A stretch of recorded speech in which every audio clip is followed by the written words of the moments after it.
നമസ്കാരം. Raf talk ഫുട്ബോളിലേക്ക് അവർക്കും സ്വാഗതം. അക്ഷമ കാര്യങ്ങൾ കൂടുതൽ വഷളാക്കും. ക്ഷമയോടുകൂടി കാത്തിരിക്കുക, റിസൾട്ട് വരും. എഡ്നാൾഡോ റോഡ്രിഗസ് ബ്രസീലിയൻ ഫുട്ബോൾ ഫെഡറേഷൻ്റെ പ്രസിഡൻറ്റ് ഡൊറിവാൾ ജൂനിയറെക്കുറിച്ച് പറയുന്ന വാക്കുകളാണിത്. ഇപ്പോൾ നമ്മുടെ നാട്ടിൽ പോലും നമ്മുടെ കമൻറ്റ് ബോക്സ് പോലും കണ്ടിരുന്നു ചില ഫേക്ക് വാർത്തകൾ ആരോ പടച്ചു വിട്ടതിൻ്റെ അനുരണനങ്ങൾ എന്ന പോലെ ഡൊറിവാൾ ജൂനിയറെ പുറത്താക്കി, ഡൊറിവാൾ ജൂനിയർ രാജിവെച്ചു എന്നൊക്കെ പറഞ്ഞുള്ള കമൻറ്റുകൾ ബ്രസീൽ ടീമിൻ്റെ കോളപ്പിൻ്റെ 1-2 ദിവസങ്ങൾക്ക് മുമ്പ്, ഇന്നലെയാണ് ഏറ്റവും പുതിയ കോളപ്പ് വന്നത്. അപ്പോൾ ഒരടിസ്ഥാനമില്ലാത്തതുകൊണ്ട് നമ്മൾ ആ വാർത്തയുടെ പിന്നാലെ പോയില്ല. അതായത് നമ്മുടെ നാട്ടിലെ ആരാധകർ പോലും ബ്രസീലുമായിട്ട് യാതൊരു ബന്ധവുമില്ല, പക്ഷേ ബ്രസീലിയൻ ഫുട്ബോളിൻ്റെ ആരാധകരാണ്. ബ്രസീൽ എന്ന രാജ്യവുമായിട്ടൊരു ബന്ധവുമില്ലല്ലോ, പക്ഷേ രാജ്യാതിർത്തികൾക്കപ്പുറമാണ് ഫുട്ബോൾ എന്ന വികാരം ആരാധകരുടെ മനസ്സിൽ ഇങ്ങനെ തിളച്ചു മറയുന്നത്. അതുകൊണ്ട് തന്നെ ബ്രസീൽ കോച്ചിനെ പുറത്താക്കണം എന്ന് ഇന്ത്യക്കാരായിട്ടുള്ള, ഇന്ത്യയിൽ ഒരു കൊച്ചു സംസ്ഥാനമായ കേരളത്തിലുള്ള ആരാധകർ പറയുമ്പോൾ അതിനൊരു വൈകാരികമായ തലം മനസ്സിലാക്കണം. ഇവിടെയുള്ളവർ മാത്രമല്ല, ബ്രസീലുകാർ തന്നെ ഡൊറിവാൾ ജൂനിയറിൻ്റെ പെർഫോമൻസ് അത്ര മികച്ചതല്ല, ഡൊറിവാൾ ജൂനിയറെ കൊണ്ട് ടീമിനെ എങ്ങും എത്തിക്കാൻ കഴിയില്ല എന്ന് പറഞ്ഞുകൊണ്ട് നിരീക്ഷണങ്ങൾ നടത്തിയത് കഴിഞ്ഞ ഇൻ്റർനാഷണൽ ബ്രേക്കിൻ്റെ സമയത്ത് നമ്മൾ വീഡിയോ ചെയ്തതാണ്. അവിടുത്തെ സുപ്രധാനമായിട്ടുള്ള കമൻറ്റേറ്റേഴ്സും മറ്റുമൊക്കെ പറഞ്ഞ അഭിപ്രായങ്ങൾ.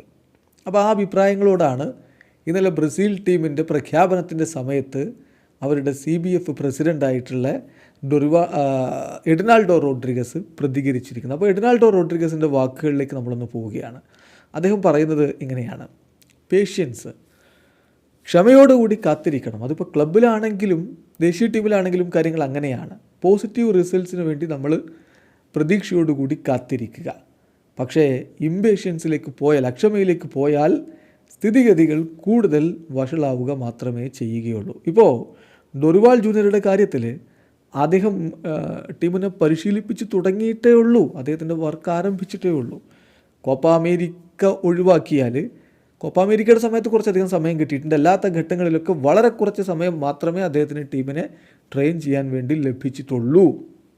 അത് വെച്ചുകൊണ്ട് അദ്ദേഹം പറ്റാവുന്ന രൂപത്തിലൊരു റിന്യൂഡ് ടീമിനെ കൊണ്ടുവരാൻ വേണ്ടി അദ്ദേഹം ശ്രമിക്കുന്നുണ്ട്.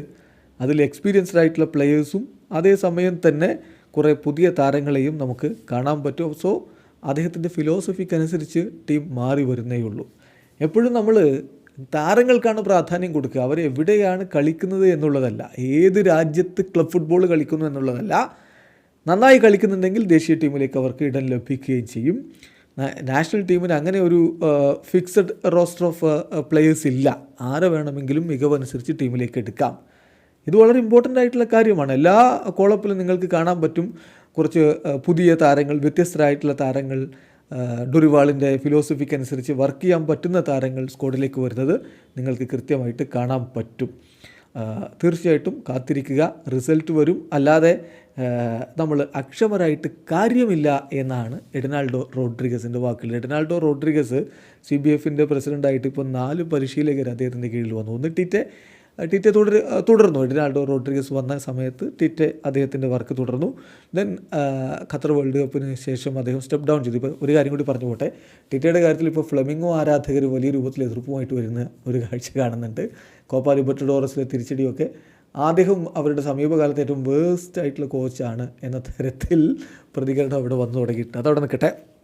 ഏതായാലും ടിറ്റെ ബ്രസീൽ ടീമിൽ നിന്ന് പോയതിന് പിന്നാലെ റമോൺ മെനസസിനെ ഒരു ഇൻട്രിം കോച്ചായിട്ട് വെക്കുന്നു. അത് കഴിഞ്ഞിട്ട് പിന്നെ കാർലോ ആഞ്ചലോട്ടിയെ കൊണ്ടുവരുമെന്ന് പറഞ്ഞ് അതിനിടയ്ക്ക് ഒരു ഇൻട്രിം കോച്ചായിട്ട് ഫെർണാണ്ടോ ഡിനിസിനെ വെച്ചു. അദ്ദേഹം 6 മാസക്കാലമാണ് അവിടെ ഉണ്ടായിരുന്നത്. ഇപ്പോൾ ഡൊറിവാൾ ജൂനിയർ ദേശീയ ടീമിൻ്റെ കോച്ചായിട്ട് വന്നിട്ട് ഈ വർഷത്തിൻ്റെ തുടക്കത്തിലാണ് അദ്ദേഹം കോച്ചായിട്ട് വരുന്നത്. 10 മത്സരങ്ങളിലാണ് അദ്ദേഹം ടീമിനെ പരിശീലിപ്പിച്ചിറക്കിയത്. അതിൽ 4 മത്സരങ്ങൾ വിജയിച്ചു, 5 മത്സരങ്ങൾ സമനില, ഒരു തോൽവി. അതായത് 50% പോലും ബ്രസീൽ പോലൊരു ടീമിന് വിന്നിംഗ് പെർസെൻറ്റേജ് ഇല്ലെങ്കിൽ സ്വാഭാവികമായിട്ടും ആരാധകർ അതിനെതിരെ തിരിയുമെന്ന കാര്യം ഉറപ്പാണ്.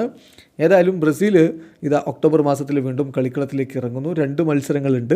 ഒന്ന് ചിലിക്കെതിരെയും മറ്റൊന്ന് പെറുവിനെതിരെയുമാണ്. വിജയിക്കുക എന്നുള്ളത് ഡൊറിവാൾ ജൂനിയറിൻ്റെ നിലനിൽപ്പിനും വളരെ പ്രധാനമാണ്. അല്ലെങ്കിൽ പിന്നെ എഡ്നാൾഡോ റോഡ്രിഗസ് വിചാരിച്ചാൽ പോലും സംരക്ഷിക്കാൻ പറ്റിയെന്ന് വരില്ല. വീഡിയോ അവസാനിക്കുന്ന ഫുട്ബോൾ ലോകത്ത് കൂടുതൽ വിശേഷങ്ങളുമായി റാഫ് ടോക്സ് എത്താം.